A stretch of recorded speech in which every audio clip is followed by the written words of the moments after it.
நம்மள நெறைய பேருக்கு பிடிச்ச உணவு. ஆனா ஆயில்ல பொரிச்சு எடுக்கிறதுனால அன்ஹெல்தின்னு அவாய்ட் பண்றோம். பட் சில நோய்களுக்கு பூரிய டயட்ல ஆட் பண்றது நல்லதுன்னு சொன்னா நம்புவீங்களா? வணக்கம். கல்பவருஷ கிளினிக்ல இருந்து நான் டாக்டர் விஜே.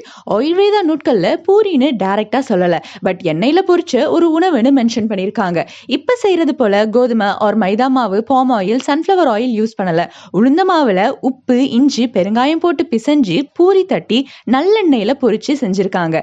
பெருங்காயம், இஞ்சி ஆட் பண்றதுனால செரிமானத்துக்கு கொஞ்சம் ஈஸியா இருக்கும். ஆயில்ல பொரிச்சு எடுக்கிறதுனால கஃபதோஷம் அதிகமாகும், வாத தோஷம் கம்மியாகும். இந்த பூரிய வாத நோய்கள் உள்ளவங்க லைக் பக்கவாதம், உடல் மெலிந்தவர்கள், நரம்பு அண்ட் தசைநாறு சிதைவு உள்ளவர்கள் வாரத்துல ஒன்ஸ் ஆர் ட்வைஸ் உட்கொள்ளலாம்.